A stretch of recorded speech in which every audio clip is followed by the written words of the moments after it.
Good evening అందరికీ. ఈరోజు మనం ఆధునిక భారతదేశ చరిత్రలో భాగంగా డచ్ వారి గురించి మనం తెలుసుకుందాం.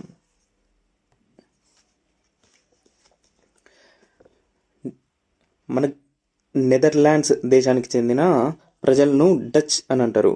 వాళ్ళ యొక్క భాషను డచ్ అని అంటాం, వాళ్ళ యొక్క సంస్కృతిని డచ్ అని అంటాం. నెదర్లాండ్స్ అనేది దేశం, డచ్ అనేది వాళ్ళ యొక్క సంస్కృతి, వాళ్ళ ప్రజలు, వాళ్ళ భాషకు సంబంధించింది డచ్. ఓకేనా? మనకు ఈ సీక్వెన్స్ అనేది చాలా ఇంపార్టెంట్, గుర్తుపెట్టుకోవాలి. ఏంటిది? పోర్చుగీస్ మన దేశానికి మొదటగా వచ్చిండ్రు. డచ్ 1602 సంవత్సరంలో వచ్చిండ్రు. బ్రిటిష్ 1608, డేన్స్ 1616, ఫ్రెంచ్ 1664 చిట్ట చివరగా వచ్చిన దేశం అన్నట్టు. అయితే భారతదేశానికి సముద్ర మార్గం ద్వారా వచ్చిన రెండో యూరోపియన్లు ఎవరు? డచ్ వారు. వీళ్ళ యొక్క లక్ష్యం ఏంటిదంటే భూభాగాన్ని విస్తరించుకొని పరిపాలన చేయడం కాదు. వీళ్ళ యొక్క మెయిన్ లక్ష్యం ఏంటిదంటే వ్యాపారం. ఓకే, వ్యాపారం చేయాలి, అధిక మొత్తంలో ప్రాఫిట్లను ఆర్జించాలి, లాభాలను ఆర్జించాలి. ఇది మాత్రమే వాళ్ళ లక్ష్యం అన్నట్టు. అయితే 1602 వరకు, అంటే వీళ్ళు వచ్చే వరకు పోర్చుగీస్ యొక్క ఆధిపత్యమే నడిచింది భారతదేశంలో. యూరోపియన్ కంట్రీలలో పోర్చుగీస్ యొక్క ఆధిపత్యం మాత్రం నడిచింది. వీళ్ళు వచ్చిన తర్వాత ఆ ఆధిపత్యానికి సవాలు విసిరారన్నమాట. ఓకే, నెక్స్ట్ వీళ్ళ యొక్క కంపెనీ పేరు ఏం పేరు? Dutch east India company. దీన్నే విఓసి అని అంటారు. విఓసి అని అంటే ఏంటిది? వెరినిగ్డే ఓస్ట్ ఇండిషే కంపెనీ అంటారు. విఓసి ఎవరికి చెందింది? డచ్ వాళ్ళకు చెందిన కంపెనీ. దీన్ని 1602 సంవత్సరంలో దీన్ని ఏర్పాటు చేయడం జరిగింది. ఓకే,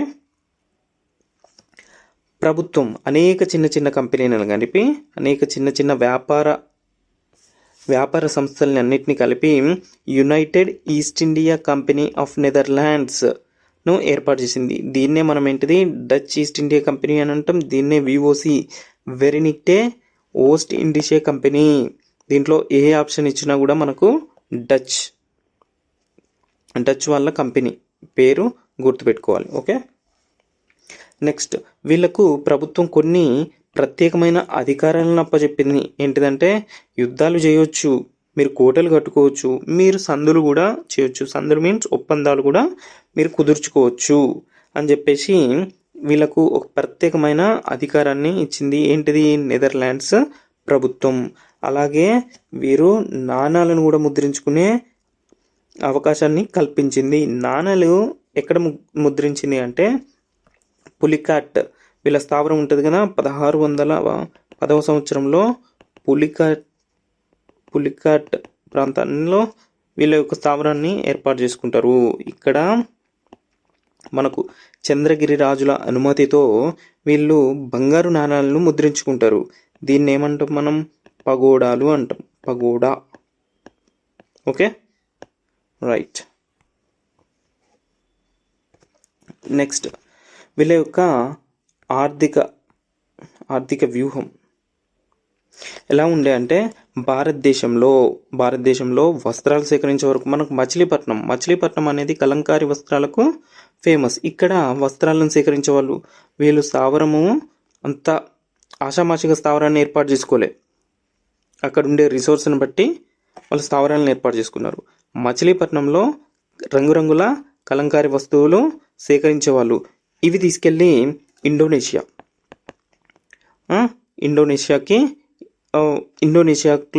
వీళ్ళు విక్రయించేవాళ్ళు. అక్కడ నుండి సుగంధ ద్రవ్యాలు తీసుకొని యూరోప్లో విక్రయించేవాళ్ళు. ఓకే, ఇండోనేషియాలో సుగంధ ద్రవ్యాలు తీసుకొని యూరోప్లో అధిక లాభాలు గడించేవారు అన్నమాట. ఓకే, అయితే ఈ వస్త్రాలను మన భారతీయ వస్త్రాలను కరెన్సీగా వాడిన ఘనత ఎవరిది అంటే డచ్ వాళ్ళది అని చెప్పుకోవచ్చు. మన భారతీయ వస్త్రాలకు అంతర్జాతీయ పరమైన ఖ్యాతిని సంపాదించి పెట్టింది ఎవరు? డచ్ వాళ్ళు అని చెప్పుకోవచ్చు. ఓకే, వీళ్ళ ఎగుమతులు వస్త్రాలు, ఇండిగో నీలిమందు, షోరా సాల్ట్ పీటర్ దేంట్లో యూజ్ అవుతుంది? తుపాకీ మందు తయారీలో. తుపాకీలలో మందుగుండు సామాగ్రి ఉంటుంది కదా, దాన్ని తయారు చేయడానికి సాల్ట్పీటర్ అనేది ఉపయోగపడుతుంది. ఇక్కడ భారతదేశం నుండి ఎగుమతి చేసేవాళ్ళు. ముడిపట్టు, రా సిల్క్ కూడా ఎగుమతి చేసుకునేవారు. ఓకే, మనకు మెయిన్గా వచ్చేసి ఇంపార్టెంట్ ప్రధానమైన వీళ్ళ స్థావరాలు చూసినట్లయితే 1605లో మచిలీపట్నం, ఓకే, 1610లో పులికాట్, తర్వాత మనకి ఇంపార్టెంట్ 1653లో చిన్సుర, 1658లో నాగపట్నం. ఇప్పుడు వరుసగా రాసుకుంటే మనము 4 మచిలీపట్నం, పులికాట్, సూరత్, 1616లో సూరత్, ఓకే, చిన్సుర, నాగపట్నం. వీటి గురించి మనం డిస్కస్ చేద్దాం. ఇప్పుడు మచిలీపట్నం చూసుకుంటే, ఇది మచిలీపట్నం అనేది సహజమైన ఓడరేవు, గుర్తుపెట్టుకోవాలి. అప్పట్లో ఎవరి పాలన కింద ఉండేది? గోల్కొండ నవాబుల పాలన కింద ఉండేది. అప్పుడెవరు? కులీ కుతుబ్ షా ఇచ్చిన ఫర్మానాను బట్టి వీళ్ళు ఇక్కడ స్థావరాన్ని ఏర్పాటు చేసుకున్నారు. ఇది మచిలీపట్నం అనేది కలంకారీ వస్త్రాలకు ఫేమస్, ఓకేనా. ఇక్కడ వస్త్రాలు తీసుకెళ్ళి ఇండోనేషియాలో విక్రయించి అక్కడి నుండి సుగంధ ద్రవ్యాలు యూరోప్లో విక్రయించేవాళ్ళు. ఓకే, ఇది గుర్తుపెట్టుకోవాలి. నెక్స్ట్ పులికాట్ 1610వ సంవత్సరంలో ఇది మొదటి హెడ్ క్వార్టర్గా పనిచేసింది. ఓకే, మరి రెండో హెడ్ క్వార్టర్ అంటే నాగపట్నం 1690లో రెండో హెడ్ క్వార్టర్. ఇది 1616లో ఫస్ట్ హెడ్ క్వార్టర్గా ప్రకటిస్తారు. అది చూద్దాం ఇప్పుడు. 1610లో వీళ్ళు స్థాపిస్తారు. పులికాట్లో ఒక స్థావరాన్ని ఏర్పాటు చేసుకుంటారు. ఇక్కడ పగోడా అనే నాణాలను కూడా వీళ్ళు ముద్రించుకుంటారు. ఓకే, ఇది పులికాట్ గురించి. పులికాట్ ఎవరి ఆధీనంలో ఉండేది? విజయనగర సామ్రాజ్యం. మనకు ఇక్కడ చూస్తే విజయనగర సామ్రాజ్య వారసులు ఎవరు?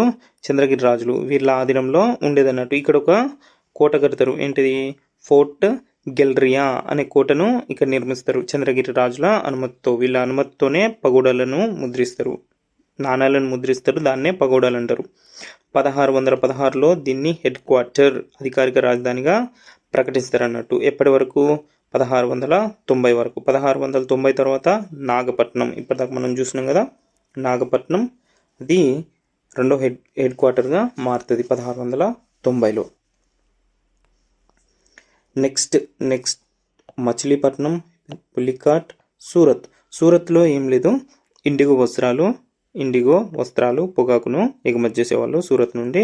ఇది పశ్చిమ వాణిజ్య కేంద్రం. చిన్సుర అనేది చాలా ఇంపార్టెంట్.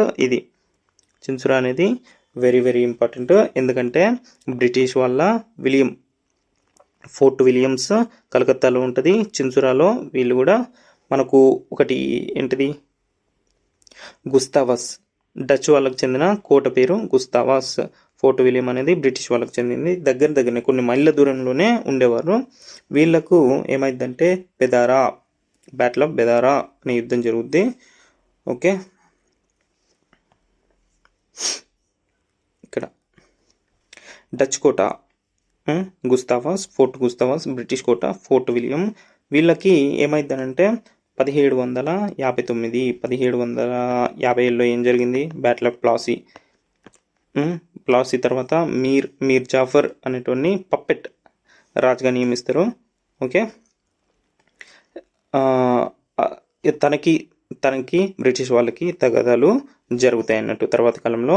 దీంతో మీర్ జాఫర్ డచ్ వాళ్ళని అప్రోచ్ అయ్యి నాకు సహాయం చేయండి, నాకు సహాయం చేస్తే మీకు మీరు అడిగినవన్నీ బెనిఫిట్స్ నేను కల్పిస్తా అని అంటాడు. సో డచ్ వారు మీర్ జాఫర్కి సహాయం చేయడానికి ఒప్పుకుంటారు. డచ్ వాళ్ళకు బ్రిటిష్ వాళ్ళకు కూడా అంతకుముందు ఆధిపత్య పోరు అనేది నడిచింది. సో వీళ్ళిద్దరూ ఒకటయ్యి బ్రిటిష్ తోటి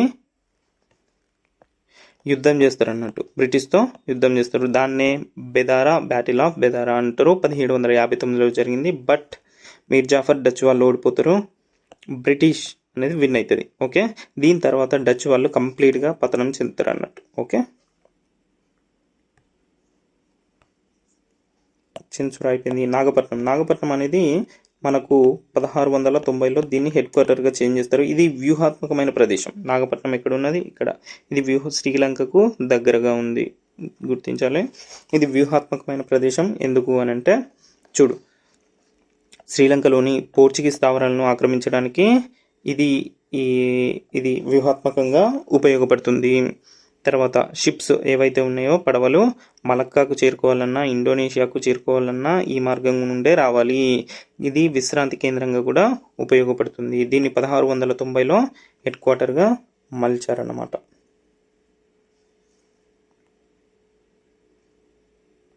ఓకే, వీళ్ళ పతనానికి గల కారణాలు ఏంటి మరి అని చూసుకున్నట్లయితే, కేంద్రీకృత నిర్ణయ వ్యవస్థ, నిర్ణయాలలో ఆలస్యం, సమర్థత, ఇవి రెండు ఉండొద్దు. ఓకే, ఫాస్ట్ డెసిషన్ అనేటివి ఉండాలి, ఎఫిషియెంట్గా చేయాలి, వాళ్ళే విన్ అవుతారు లైఫ్లో. ఓకే, బ్రిటిష్ నౌకాబలం బలంగా ఉండడం. బ్రిటిష్ నౌకాబలం అనేది బలంగా ఉండడం, వాళ్ళతో కంపేర్ చేస్తే బలమే. సో సముద్ర ఆధిపత్యం కోల్పోయారు. ఇండోనేషియాపై వీళ్ళు ఫోకస్ మొత్తం ఇండోనేషియా మీదనే పెట్టిండ్రు, భారత్ మీద ఎక్కువ ఫోకస్ పెట్టలేదు. భారతదేశాన్ని నిర్లక్ష్యం చేశారు. వాణిజ్యం మీదనే దృష్టి పెట్టించిండ్రు, భూభాగ విస్తరణ మీద కాదు.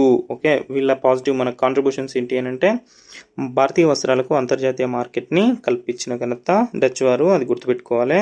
గ్లోబల్ ట్రేడ్ హబ్గా ఏంది ఆంధ్ర తీరం అంటే మనం